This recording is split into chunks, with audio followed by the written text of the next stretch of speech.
Rodgers gets the snap. Blitz is on. Rodgers scrambles left, winds up Rainbow. He's got Cobb at the 10 to the 5 to the end zone. Touchdown and a dagger. Oh my goodness. An NFC North Division Championship dagger. What is going on, everyone? Welcome back to Real Packers Talk, the podcast dedicated to everything green and gold. I am your host, Ethan Peltier. You can find me at Real Packers Talk on both Instagram and Twitter. And I'm here today with my Week 6 preview and predictions. We've got the New York Jets coming to Lambeau Field to take on the Green Bay Packers at 1 p.m. Eastern Time. Packers are coming off of a big loss in London, whereas the Jets are coming off of a huge win against Miami. So I just want to jump right into it, share some thoughts, go over the injury report, share my keys to the game, and then wrap it up with some predictions. Before I go over the injury report, I do want to briefly touch more on the Packers' loss. I know I covered it in my previous episode, but after all of that, I did want to say that coming into this game, a lot of Packers fans are going to treat this as a must-win game. I cannot imagine the outrage that there will be if the Packers don't win.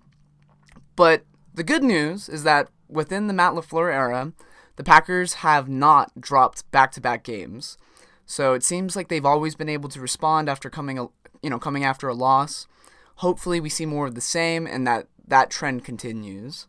Obviously, both teams are coming into this game sitting at 3-2, which is not a bad spot to be at in this season. However, for the Packers, considering the division that they're in, they really cannot afford to fall behind Minnesota more than a couple games. Right now, as it stands, Minnesota's sitting at 4-1, so it would be really tough going down 2 games. That's the other thing that I wanted to point out before I go over the injury report. Now, luckily, there isn't a ton to report when it comes to injuries. Aaron Rodgers did have a bit of a, how would you say it? He got his hand hit on the last play of the game in London, and he's been dealing with a little bit of an injured thumb. That's not something that I'm too worried about. He was a full participant in practice this week, so we'll see if it affects the way that he's throwing the ball, but I don't expect it to have that much of an impact.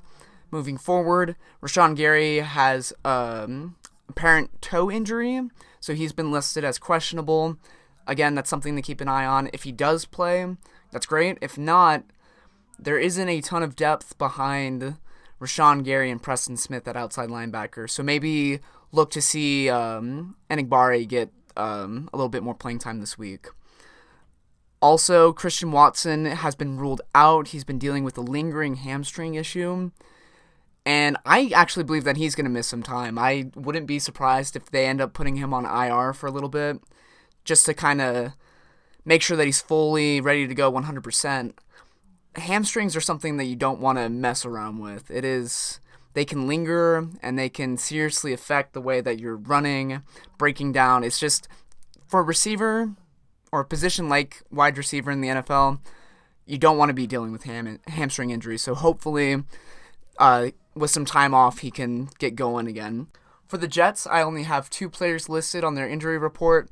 I've got Jermaine Johnson, their defensive end. He is going to be out. And then Dwayne Brown, their offensive tackle, has been listed as questionable. So, overall, both teams are relatively healthy coming into this game, which is good. You never want to be dealing with too many of those, but I did want to just briefly cover the injury report. I'm now going to go over my keys for the game. I'm going to start with offense, and I'm probably sound like a broken record over here, but just run the ball. Or I guess a better way to phrase it is don't abandon the run game. Too many times when the Packers lose games, they just completely abandon the run game. We saw this last week in London. A.J. Dillon and Aaron Jones combined for 19 carries. That is not nearly enough. I do think that they should be getting 10 plus touches each, respectively, and it doesn't matter if you're running the ball or, running short routes with them out of the backfield. You need to find ways to get them the ball. I also think that this offense just looks really lost when they try to spread it out and throw the ball in the air. I just don't think that Aaron Rodgers has the chemistry with these young receivers just yet. Now, ways you can kind of mitigate that or make it a little bit easier is not try to, spread the ball out and throw it deep, but have quick routes, slants, pick routes, that kind of stuff where you get, fast completions and you're moving the ball, essentially running the ball through the air. And that's a point that I saw someone make on Twitter the other day, so I can't remember exactly where I saw it, but this whole idea of running the ball through the air with these short passes and stuff like that, I'm all on board for that. But you definitely need to run the ball. Looking at the Jets defense, both Sauce Gardner and DJ Reed are really, really good cornerbacks. They have a really good secondary over there, so I don't think that the Packers are going to approach this game trying to attack that. If I'm the coaching staff this week, I'm going to be focusing on the run game for sure. Moving on over to defense, I have be aggressive. This defense, it seems like they've been sitting back in kind of a soft zone coverage, and it doesn't seem like they've been making a ton of adjustments. I would love to see the Packers come out with press coverage, rushing more than 4, sending some blitzes, that kind of stuff. I want to see some more exotic looks. Now, I know that just because if a defense is exotic, that doesn't necessarily make them good. But what's frustrating is to see them sit in, like I said, this soft zone coverage and get beat by crossing routes again and again and again.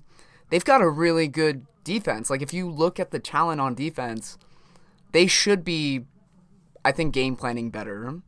And it's not like we have a lack of talent. I truly do think that this defense comes down to the scheming as far as whether or not it's going to be successful. Look, they're going against a young quarterback. Zach Wilson is, he was a stud in college, and we'll see if he can translate that over to the NFL level. But you're not going to do yourselves any favors by sitting in soft zone coverage. You are going to give Wilson all day to throw, and he's going to make easy completions, and he's going to be, he's going to be a game manager if he needs to be. So, ideally, I would just like to see a little bit more of an aggressive approach, trying to attack this Jets offense. That being said, this Jets offense has kind of been getting off to slow starts, but then kind of ramping it up towards the end. They are the number 1 scoring offense in the fourth quarter this year so far. So all of these points that I'm making has to apply to every quarter. The Packers can't just have one good half and then sit back and let the Jets come back. They need to be aggressive all 4 quarters and overtime if need be. They need to, if they get punched in the mouth, go ahead and punch them right back. Like, they need to have an aggressive approach to this game, in my opinion. Okay, now that I've gone over the injury report, the keys to the game, and all that, I'm going to hop into some predictions. As I said before, I don't believe that the Packers have dropped back-to-back games since Matt LaFleur has been the head coach here. So, assuming that history repeats itself and that trend continues, I do expect us to bounce back this week. Obviously, playing at Lambeau Field is a pretty big advantage. I did want to note that this is going to be the last home game that the Packers are playing for a little bit. They're going to be having a couple of road games after this. So take advantage of that. Use that home crowd energy to your advantage. After all of that, though, I do also want to say that there are no easy wins in the NFL. I know that the Jets in recent past have not been the greatest of teams. But look, they've drafted really well, and they've, the fact that they're sitting above 500 in the middle of October, I'm sure Jets fans are pretty happy about that. So you never want to write off any team. Look, there are no easy wins in the NFL. Packers are going to have to be aggressive, like I said, for all 4 quarters, and they're going to have to play really good football.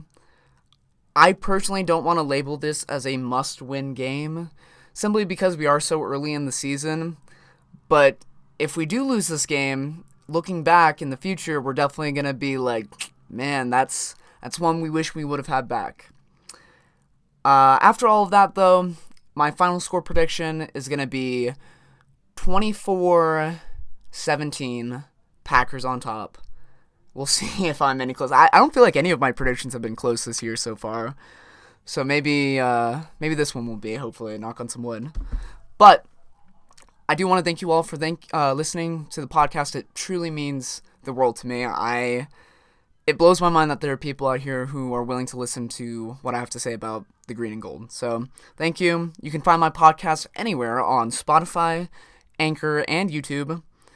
Thanks again for listening. Feel free to like, share, comment, subscribe, all that great stuff. I will catch you all on the flip side. Thank you so much. And I'm going to leave y'all with the Go Pack Go. Peace.